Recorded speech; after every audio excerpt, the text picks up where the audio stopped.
नमस्कार।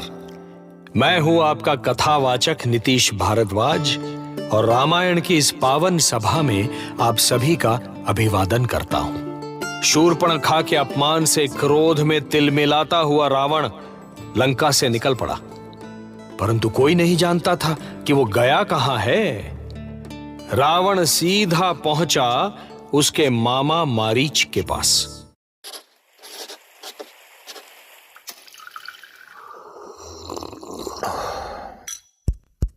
Fever Stories. Marich, Marich, कहाँ हो?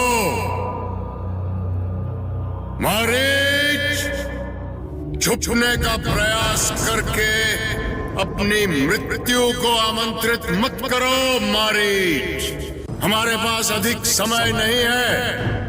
ये तुम भी जानते हो कि तुम्हारा पता लगाना हमारे लिए कठिन नहीं है।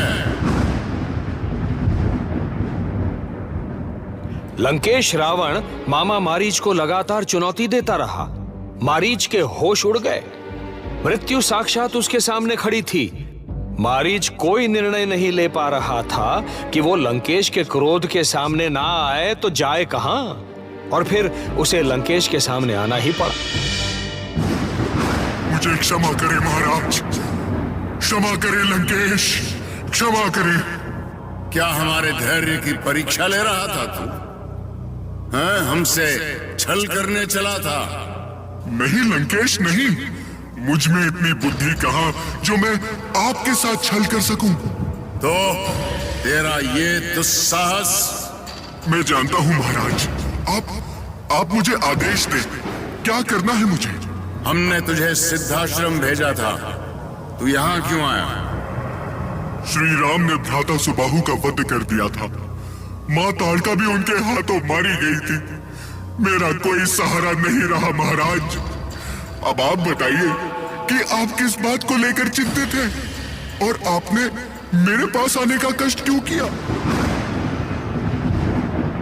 जिस राम ने तेरी ये दुर्दशा की है, उस राम से प्रतिशोध लेने की कभी इच्छा नहीं हुई तेरी?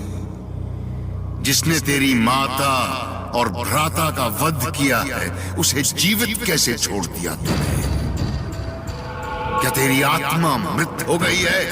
क्या उस राम की इस शक्ति ने तेरी भावनाएं भी कुचल दी हैं? उत्तर दो मारीच, उत्तर दो। मैंने श्री राम की शक्ति देखी है महाराज। वो कोई साधारण मनुष्य नहीं है। उनमें दैवीय शक्तियां हैं। उनके प्रहार से कोई नहीं बच सकता लंकेश, कोई नहीं बच सकता।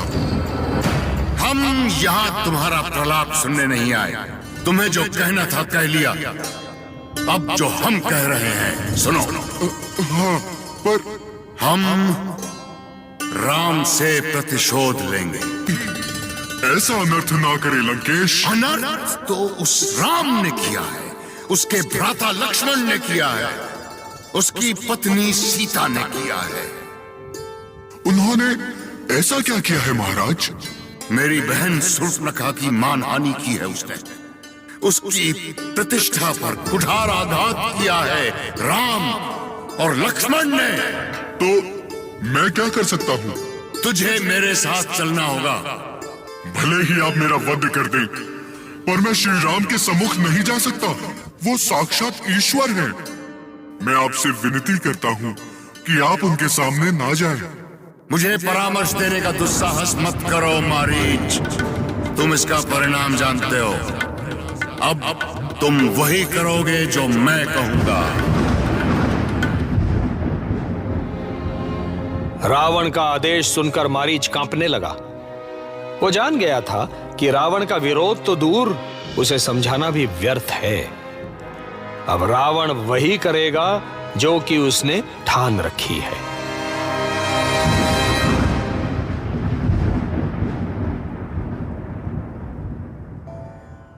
इस समय हम पंचवटी में हैं। यहाँ से कुछ ही दूरी पर अयोध्या कुमार राम की कुटी है। उसके साथ उसकी पत्नी और उसका अनुज है। तो क्या हमें उन पर आक्रमण करना है? नहीं, आक्रमण करना होता तो हम तुम्हारे पास आते। लंकेश को अपने भुजबल पर विश्वास है, किंतु आज भुजबल की नहीं, कूटनीति की आवश्यकता है। कैसी कूटनीति? हम उनका वध करना नहीं चाहते। हम चाहते हैं कि वो अपनी भूल और अपने दुस्साहस का पश्चाताप करते हुए घुट घुट कर मृत्यु को प्राप्त हो। जो दुख हमें अपनी बहन शूर्पणखा की दशा देखकर हुआ था, वही दुख उन्हें होना चाहिए। छिप छिप कर रावण की बातें सुन रहे ऋषि महर्षि गिर पड़े। देवतागण भी रावण के निश्चय से डर गए, पर रावण कहां किसी की सुनने वाला था। उसे कोई नहीं रोक सकता था।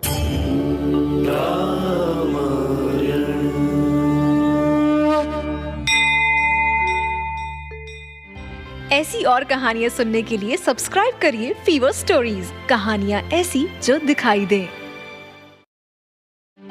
ऐसी और कहानियां सुनने के लिए सब्सक्राइब करिए फीवर स्टोरीज, कहानियां ऐसी जो दिखाई दे।